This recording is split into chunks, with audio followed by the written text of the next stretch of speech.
各位线上的同学，大家晚安，大家好，欢迎大家一起来云端参加读书会。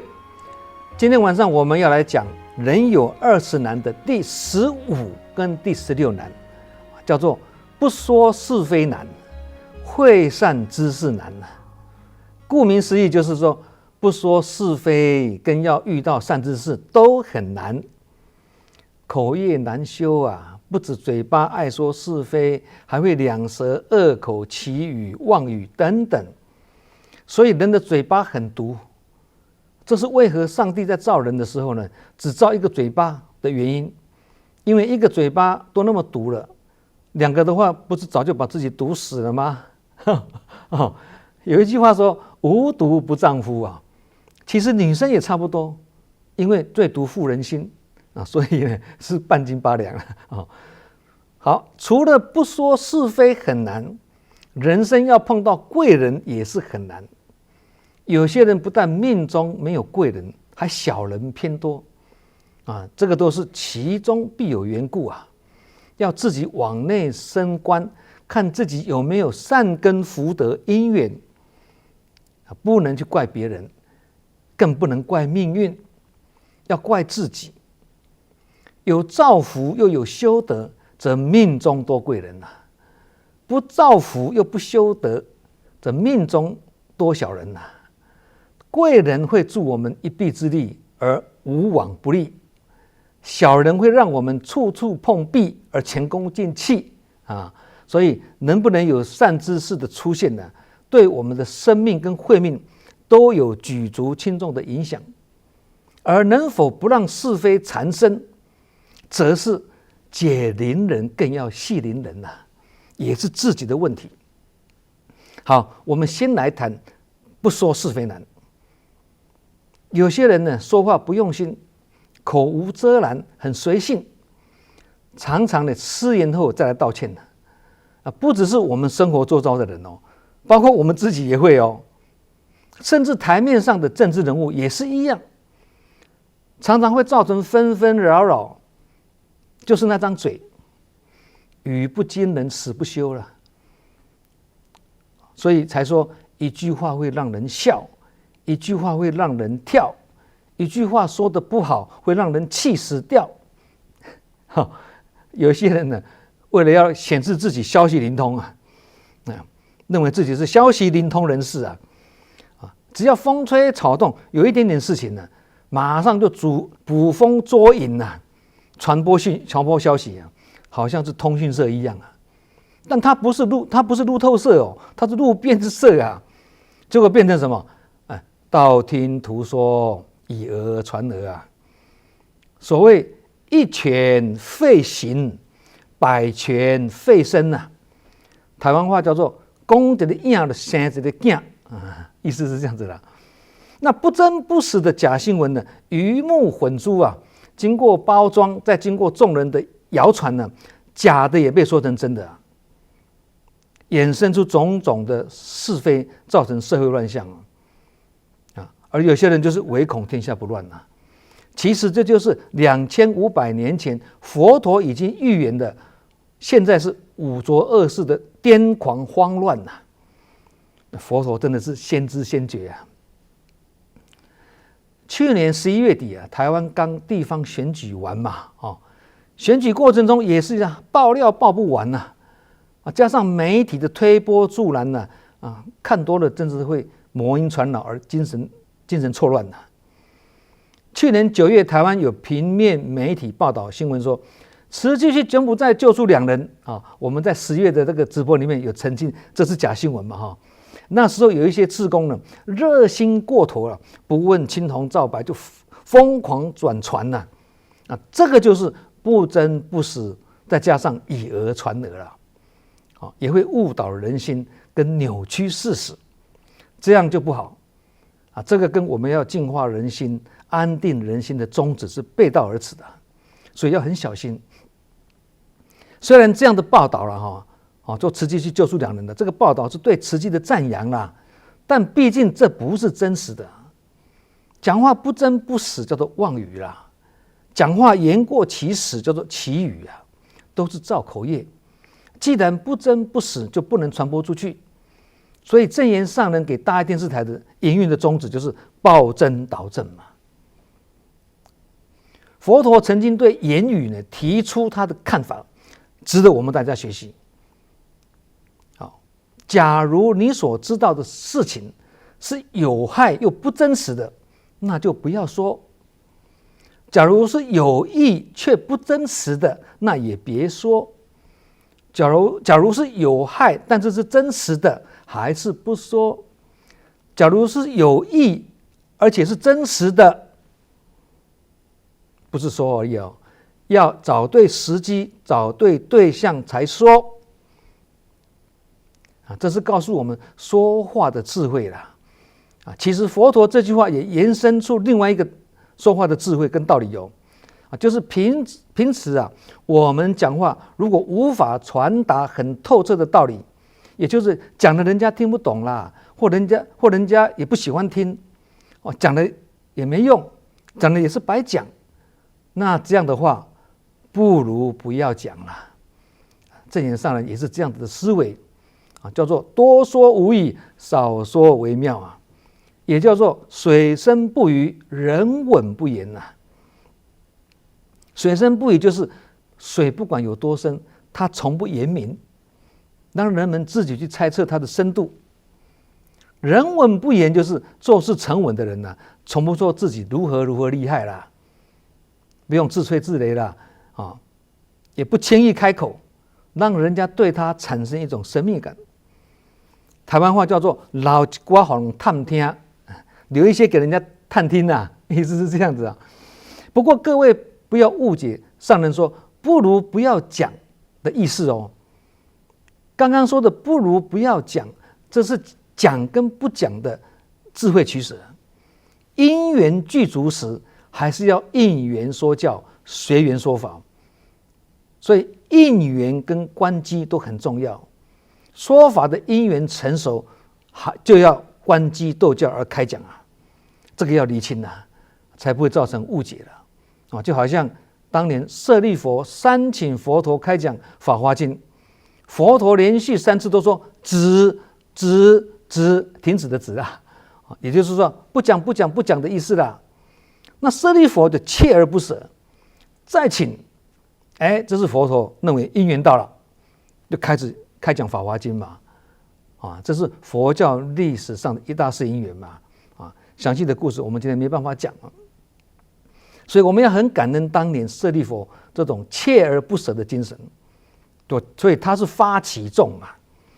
我们也需要学习他的发起众，什么事情我们来带动做不请之事的意思了所以讲跟不讲也是要看因缘的。严格说来了善心杂话跟闲言闲语呢，也是一种妄语。闲聊只是一种娱乐，一种打发时间的方法。除非我们对闲聊里面的每一句话都相当的用心专注或者很清楚明白否则最好保持沉默。但是这个有困难，因为我们在闲聊的时候就会放松，侃侃而谈，无所不谈，言不及义时。谈到言不及义的时候呢，自己也不容易察觉了。讲到别人是非的时候，自己也没有察觉了，因为越讲越害会进入忘我的境地这个时候如果听话的人，我们跟我们讲话的人，听话的人再把你这种说者无心的话再传出去的话，那这下就是覆水难收，造成没完没了相信大家都有这种生活经验所以孔子才说群居终日，言不及义，难以哉。一群人整天聚集在一起，喝咖啡聊是非，讲的都是一些五四三没有营养的话，要不然就是东家长西家短这样的聊天也是一种善心杂话，也是一种妄语要很小心。平常我们跟善知识在一起，最好什么？多讨论佛法，多讨论解脱之道，多分享心得，多谈论跟身心灵有关的东西啦，不要去谈政治，不要谈天气，不要谈论他人。孔子又说了，巧言令色鲜于人只知道花言巧语、娇柔作态、取悦于人，这个是其心不直的人呐，也就是心念不正直的人啊。我们也要注意，有一句近似语说啊，我把它拿来当我的座右铭。我们以前也讲过了，就是不能机智的问答，也不能适时的保持沉默，这是一种不幸。其实真正有智慧的人呢，是想着说，而不是抢着说。现在社会是名嘴很多，但好嘴缺货。名嘴是口才好，口才好就口水多，口水多是非就多。好嘴是口德好，口德好则法水多，法水多就是好话多，好话多就是对自己是自我加持，对别人是给予祝福啊。你讲的好话，第一个听到是自己的耳朵嘛，自我加持嘛。啊，有一点我们要很注意，我们如果常常会听到邪知邪见的声音啊，或者听到不正之见的讯息啦，假新闻、假讯息就是这样子啊，或者很容易听到是是非非而被影响，造成心慌意乱、无所适从，或是常常容易看到别人的缺点而很不开心，99个优点都看不到，只看到唯一的缺点，这叫很倒霉。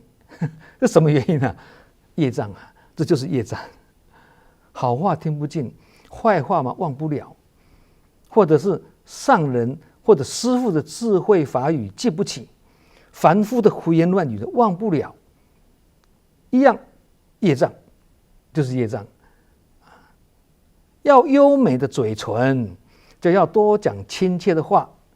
要有迷人的眼睛，就要多看别人的优点。有一句话也说得很有道理，他说：人生从年少到年老啊，这几个不同的过程里面，言语也是有不同的现象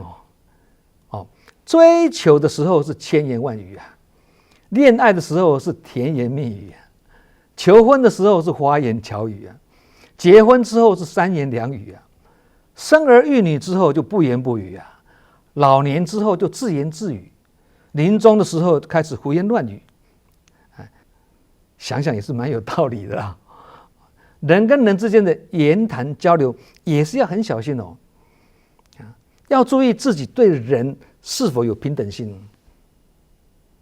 如果心有所偏的话了往往好的都会被说成坏的，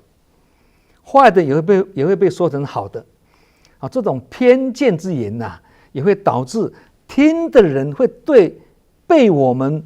批评的那一个人呢产生误解，这样等于我们无意间呢抹杀了那一个人啊。如果那一个人因这样的误会而起退转心，这也等于是我们去断人家的慧命啊，这样也叫做杀生啊。杀生命就杀生了，杀慧命怎么不叫杀生呢？对不对听得会令人毛骨悚然的所以我们对人的看法要很公平，要很客观，不可随着自己的好恶来议论正言上人就说了，最好的感恩心就是多听别人的好话，多看别人的好事，就这么简单。文词很简单，道理很深邃上人也说，一件事情如果是自己所不知道的，却偏要说知道，不懂还装懂，那就是不良己志这也是一种习气有人会心想哎呀，我随便说有什么关系？我又不是在骂人。有关系因为道场不只是在佛堂里或在人群中，或在我们的心中，也是在我们的嘴巴里面在我们的口中所以要把不说是非难转化成为不说是非也不难，这个就要看我们说话的时候是否能够多用心说话的时候是否能够先进后思再语这个叫做近似语。以谈话为例以谈话来讲我们要把说话的音量控制的大小声很恰当，这也是一门学问哦。通常我们是以让对方正好听得清楚为最恰当嘛。声音太小声，听的人会听不清楚，这是对人家不尊重。说话的声音太大声，不只是无理，更会让听的人不舒服。音量太大，同时也会吵到别人，这样就不好啊。连讲话的音量控制都有这么多学问啊，何况是其他的动作跟习气。人们常常会随着自己的好恶之心来待人啊，例如对某一个人呢有好感呢就赞叹他，即使对方有缺点，他也会帮忙掩饰哦，只说他好的一面哦。如果对某一个人没有好感，那么即使对方再有才干，做得再好，他也可能是视而不见啊，甚至知道对方有一点点的缺失呢，就抓住机会呢，怎么样？要去批评他，要去数落他。那还有一种是什么？对自己的主管阿谀奉承、拍马屁，这就是刚刚讲的巧言令色、嫌疑人啊。这些都是众生相，在我们生活周遭就很多这种例子。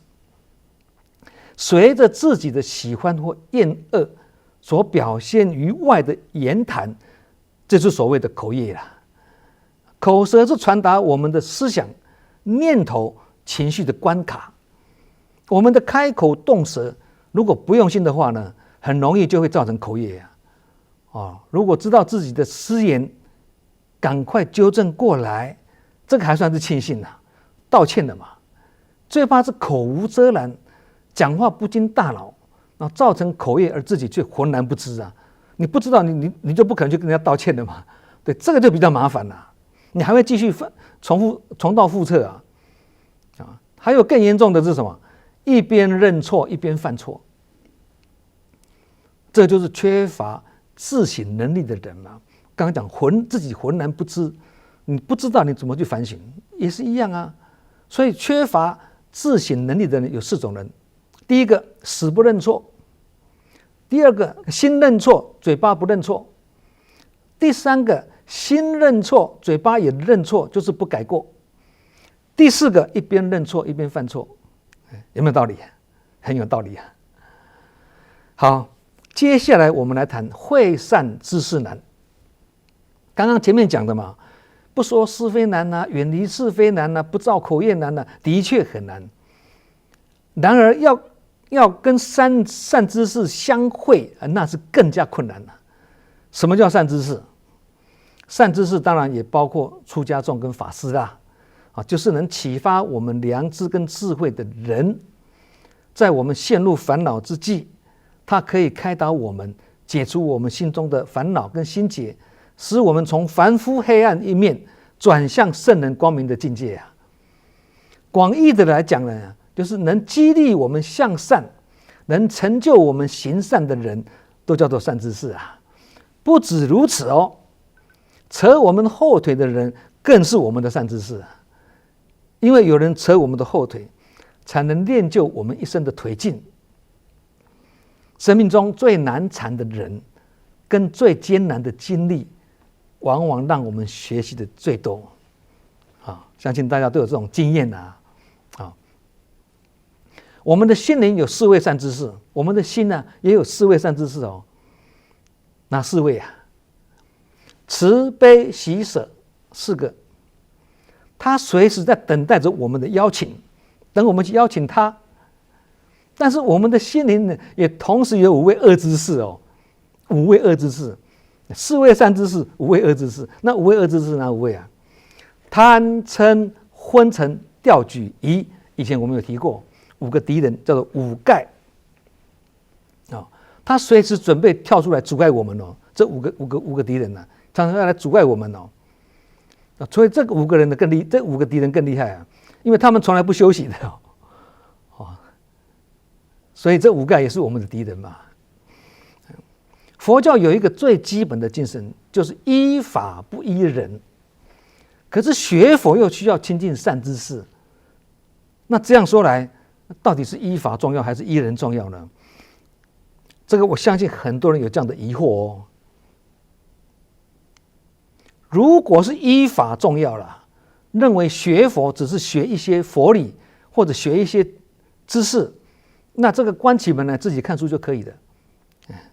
如果是依人重要，但却把人当成偶像来崇拜，或把人神化，那就落于舍本逐末喽。所以佛法是建立在法之上释迦牟尼佛跟高僧大德都是法的先知先觉不论佛出佛灭，不论人还在不在其实都是法身常在，也就是慧命长存的意思了。不会因佛离开人间的，或这个人离开人间就没有佛法了，不会。所以佛法的最高精神就是依法，但是要注意一点，法必须由人的修正而表现出来嘛，以身试教不是吗？所以依人也是很重要只是要注意要依对人，不要依错人要依善知识，不要去依三姑六婆。依错人就是认贼为父了，这个事情就很大条了，就很严重了。认贼为父当然很严重对。所以结论就是依中道而行以法为本这个就是我们时常讲的以中道实相的道理上面这段依法跟依人的观念要理清楚，对我们学佛是非常的重要也是学佛的指导原则。我相信很多人就疑惑，我到底是要依人还是要依法呢？对不对？刚刚这样一讲，大家应该都很清楚了。依人就是依善知识嘛。那亲近善知识，不是只求启发观念或吸收知识而已不是这样子而是要深入了解这位善知识的言行举止、形象气质，以及他的心胸气度、慈悲智慧、愿行等等人格内涵进而接受他的熏陶，这才是真正的亲近善知识。刚刚讲过，这个善知识也包括出家的师父嘛，所以俗语说相似满天下，知音有几人就是善知识难遭遇的写实不容易所以才说朋友一堆不如贵人一个。这个是我在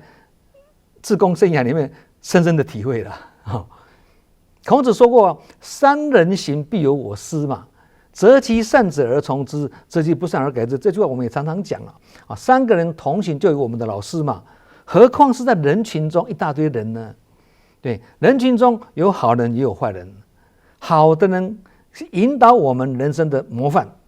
坏的人是让我们警惕反省的对象。所以好人跟坏人都是我们的老师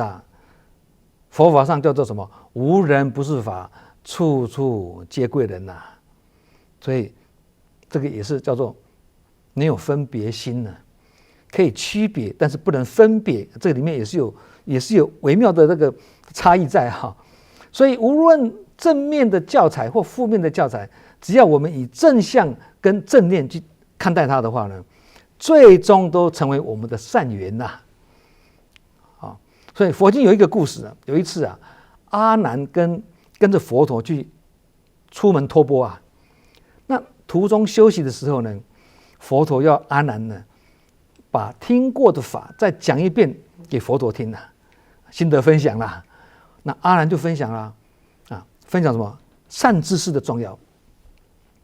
阿难就讲，他说人如果不忘记善知识，而且常常乐于亲近善知识，那就等于成就了一半的梵行梵行就是亲近的行为的意思主要是指什么？断绝淫欲的行为这指这个那佛陀听了就说，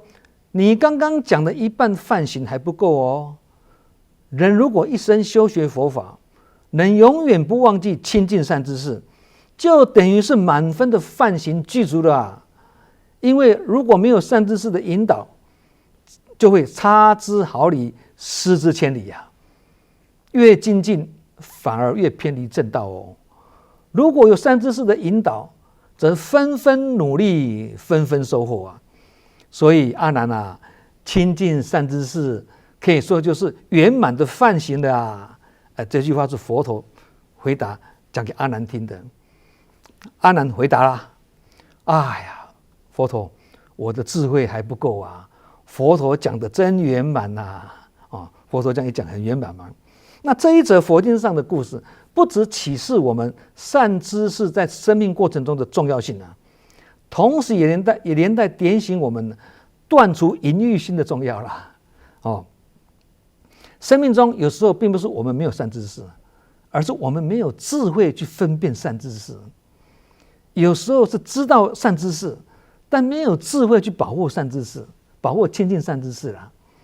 有些时候则是什么？有福报遇到善知识哦，但因为自己我执我见很重，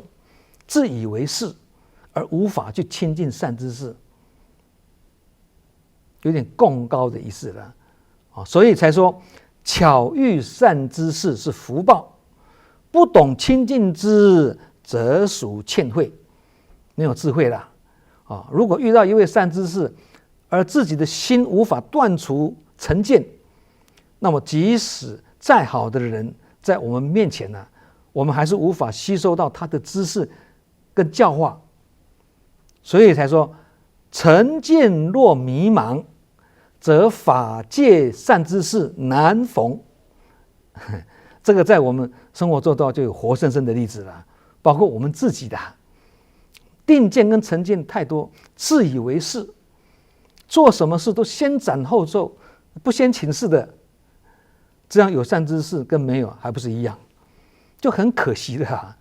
我们就是要来学佛，就是要来学习的，而且有因缘碰到善知识，尽量请示，我们才能够从中学习嘛，不是吗？所以正言上人呢，就经常提醒干部你们不要做了再向我报告，你们至少要让我有参与的机会啊。讲得这么谦卑谦虚善知识的一句话可以让我们少走很多冤枉路听君一席话，胜读万卷书，不是吗？有善知识在，你又不问，那跟没善知识的人有什么不一样呢？对不对？所以佛陀智慧很圆满，很圆融。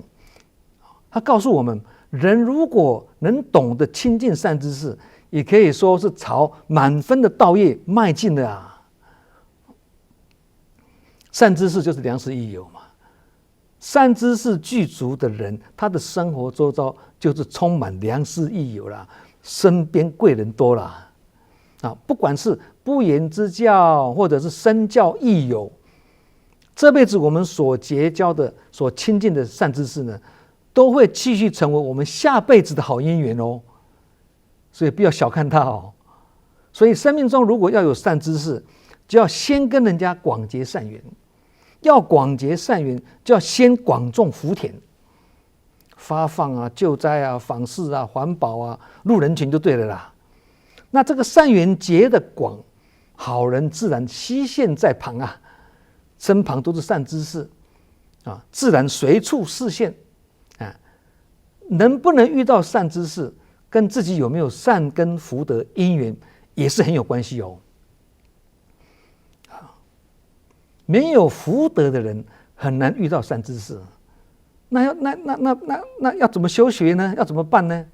学习的理念很重要亲近善知识的时候，要能时时提醒自己学习的理念是否正确，否则会出现一些状况不是过于崇拜加以美化，就是太注意善知识的缺点，而忘了自己的角色是什么这样都是过犹不及的反而会造成我们学习的障碍向善知识学习，这个善知识也包括师父向善知识学习有两个很重要的理念。第一个，如果缺乏理性，不能明辨什么该学什么不该学，而照单全收，这样容易落入依人不依法的错误之中。第二，只注意善知识的缺失或他的不足之处，而忘了自己是要来学习对方的优点这个要提醒自己，我们不是来当裁判的。所以有以上这2个错误理念的人呢，他的学习障碍会偏多。因为只要是人呢，或多或少都会有缺点的。就算是开悟正果的菩萨或罗汉，也都有余习未尽。以前我们讲过嘛，烦恼的残渣就是这个意思啊。所以如果态度是这样的话，那很可能我们入了宝山，但是空手而回哦。那这个就是若逢不逢，犹然未见呐。什么意思啊？虽然与名师同事，但无法与名师以心印心呐。这样虽与名师相逢啊，犹如未逢啊。这个名师不是出名的名哦，是光明的明哦。同理，与师父同事相逢啊，但旧法不能心知，新法也全然不知。这样虽同处一室，犹如千里之遥啊！虽然跟名师是同处一室，也犹如千里之遥啊！每个善知识都有它的特色要观其善，不观其恶；取其法，不取其恶。亲近善知识，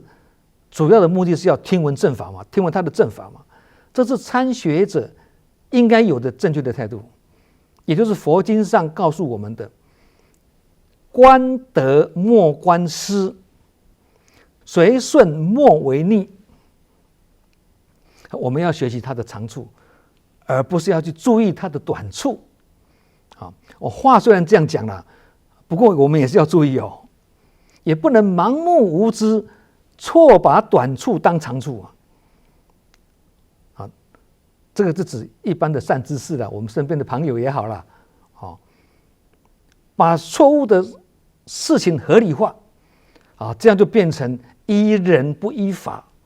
明明这个人讲的话没有道理，你却不以正念去判断而听进去，还照做这样就很要命了。所以才说分别智很重要嘛。那听话也要依法不依人还要看是否听到善知识的正法或正语，依他的法，而不是依他这个人。各位可能还记得8年前也就是2014年的4月，发生在南韩的4月号船难。4月号客轮不是从仁川港吗？开到那个济州岛去吗？中途发生事故啦。当时船上有476人其中325人是一间高等学校的高中学生，他们的毕业旅行大家应该都还有这个印象嘛。结果呢，有304名乘客和船员在这场事件中呢罹难，是韩国1970年以来最严重的渡轮灾难那这个沉船惨剧的这个事件呢，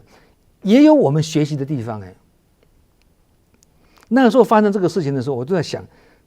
这个让我们有哪里可以让我们学习呢？有，船在倾斜之际船长要所有的人呢待在底层的船舱等待救援，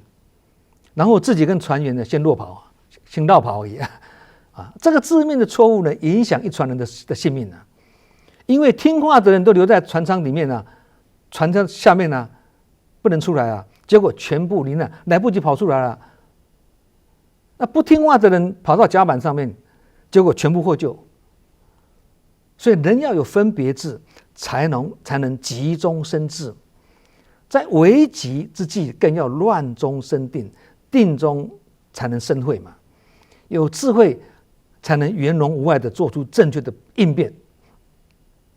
其实船身倾斜的已经是不祥之兆了嘛，站在甲板是有利的逃生位置随时准备跳海求生的嘛，而且你还有时间穿救生衣它不是马上沉至少还有30分钟的时间但是却误听船长的指示，待在底舱内，这是让自己落入绝境之中而不自知后来这位船长被依杀人罪呢判处无期徒刑。所以这整个故事告诉我们，什么话该听，什么话不该听，也是要用正念去正确判断的。对假新闻跟假讯息也是一样啊。现在啊，才不会因误听而被误导啊。还有一点就是要向善知识学习，还有一点重要，就是对向善知识学习的，不能有轻慢心。欲学无上菩提，不可轻于初学。想要学习无上菩提之道，不可轻忽初学者。不要轻视那些新进的志工，或不要轻视那些刚学佛的人。六祖坛经也说啊，下下人有上上智，上上人有无异智啊。意思是说，地位低下的人或根器比较钝的人，有时候他也会有过人的智慧哦。地位尊贵的人或根器比较利的人，有时候也会有心智迷失之时啊。资深之人有时候也会有资浅之时啊。因为术业有专攻嘛，闻道有先后，不可专也啊。所以遇到善知识也是要谦卑学习，也是很重要啊。各位都知道善财童子啊，善财童子的参学就是我们很好的学习榜样啊。善财童子要出去参学嘛，文殊师利菩萨就给他一句很重要的忠告啊。文殊师利菩萨说啊，善知识在度化众生的时候，都有许多的善巧方便智，智慧的智啊，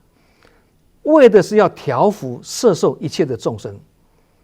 啊。你不要自以为是啊，你就是指这个善财童子了哈啊，你不要自以为是哦，不要傲慢哦，你要谦卑的去学习善知识的优点，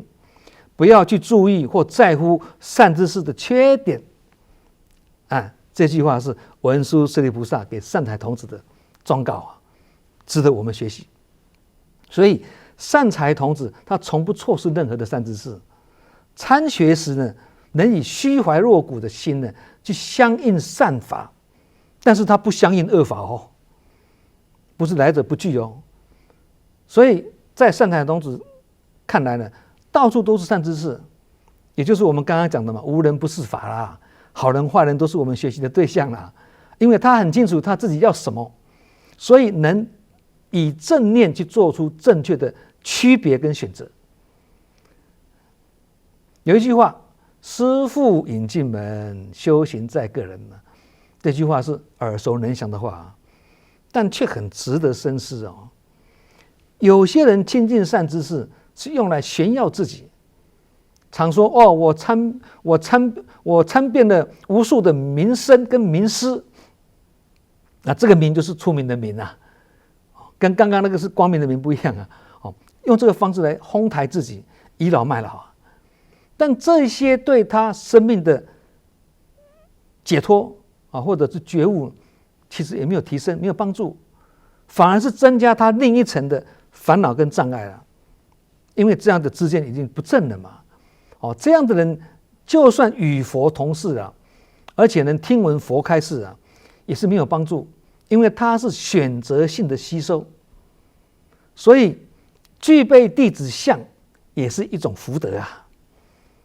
做弟子要有弟子的相啊，也是一种福德啊。没有福德的人，无法做一名好的弟子。即使有大慈大悲、大智大慧或大愿大行的善知识出现在我们面前呢，你仍然会是一个凡夫啦。就算你知道他是一位善知识或者名师，你却不懂得珍惜，就算你看似珍惜，也非真心呐，而是用一颗伪装的心、应付的心去亲近善知识，这样也是一种其心不止，不但得不到任何的法益，反而也会害了自己。因为你对善知识起怀疑啊，你对他的法起怀疑啦，不相信啊，甚至呢恶化，变成谤法谤佛啦，或者起妄见啊，还会在善知识的道场里面挑拨是非啊。这样一来的话，善知识不能现前，在你的眼中再也不会有善知识的。这就是福德不够的人呐。所以有一些人呢，虽然已经遇到了善知识或明师哦，光明的明哦，也从善知识跟明师身上接受很多的正法。可是当自己身边跟周围的人说了一些是非，自己耳根去听了，而信心动摇，升起了杂念跟恶念，最后又离开了这个善知识或者明师，这也是没有福德的人呐。在学佛的团体里面，这种现象也是很普遍的哦。如果你具备弟子相，善知识会不远千里来找你的，毫无条件的传正法给你。他从来不会强迫人家去修学他的法门，但是你会心甘情愿追随他、学习他、供养他、护持他，乃至亲近他。这些都是说明你有善根、有福德、有因缘、有弟子相。当你真心追随有缘的法师的时候呢，你会慢慢发现自己的心里呢，法喜充满了，痛苦减少了，快乐增加了，烦恼减少了，平静增多了，吝啬减少了，布施增多了，负能量减少了，正能量增加了，而且人们越来越愿意亲近你，人家看到你会起欢喜心。然而也有一些人呢，无论遇到什么人呢，他都拜他为师，人家传什么法他就全部接受，来者不拒。这里有念佛也去，那里有法会也去，人家邀约做志工也去，不去观察这位善知识是否适合他，他传达的法是否适合自己，天天东奔西跑，忙进忙出，连自己都不知道每天在忙些什么。这个就是所谓的盲修瞎练最后一事无成广结善缘是很好啦，但过头了变成到处攀缘，这个就很不好。好，我们今晚的读书会不说是非难跟会善知识难就分享到这里，祝福各位不说是非也不难，会善知识也不难。我们下周同一时间再见，祝福大家。